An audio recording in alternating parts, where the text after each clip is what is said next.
আগে যখন গ্রামের বাড়ি যেতাম বাসার জন্য তেমন কোনো টেনশন থাকতো না, বাট এখন গ্রামের বাড়ি গেলে বাসার জন্য বিরাট টেনশন নিয়ে যেতে হয়। আসসালামু আলাইকুম গাইস, কেমন আছেন সবাই? নিশ্চয়ই ভালো আছেন।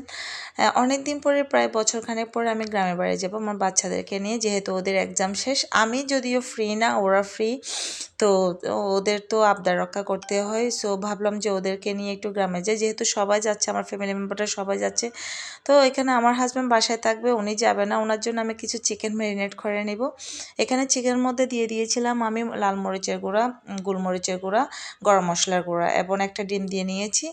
এবং এখানে পাউডার হিসাবে ইউজ করেছি আমি কর্নফ্লাওয়ার এবং ময়দা। এগুলাকে ভালোভাবে মিক্স করে একটু লেবুর রস দিয়ে আমি ভালোভাবে মেখে রাখবো। এভাবে মেখে রাখলে আমার হাজব্যান্ড যেহেতু রান্না করতে পারে না, ওনার জন্য খুব ইজি হবে। এটা ডিফ্রস্ট করে সাথে সাথে উনি ফ্রাই করে খেয়ে নিতে পারবে কোনো একটা ডাল দিয়ে। তো ভাবলাম যে ওনার জন্য এভাবে কিছু করে রাখা যাক, যেহেতু 4-5 দিন থাকা হবে। আমার ফ্যামিলি মেম্বাররা প্রায় সবাই যাবে।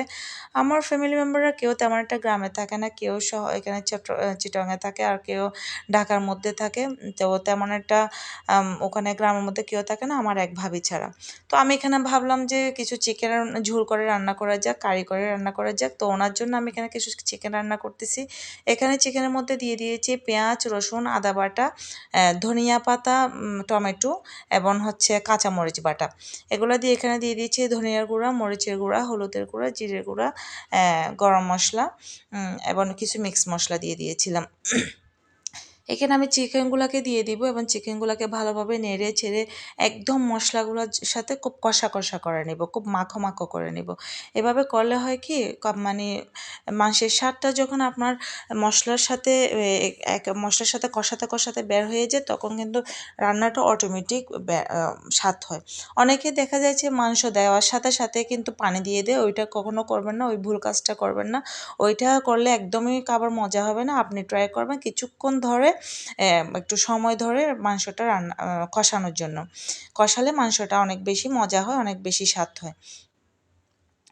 তো ভাবলাম যে ওনার জন্য কয়েক পদে রান্না করে দেওয়া যাক। আমি এগুলো সুন্দর করে বক্স করে রেখে দিব 4-5 দিনের জন্য, যেহেতু অনেক দিন পরে যাচ্ছি। আর আমার চলে আসার ইচ্ছা আছে খুব আর্লি, যেহেতু আমার কাজ আছে, কিন্তু আমার বাচ্চারা তো আসতে চাইবে না। তো 4-5 দিন ইনশাল্লাহ থাকা হবে, যদি আল্লাহ রাখে, ইনশাল্লাহ সুস্থ রাখে, অবশ্যই থাকা হবে।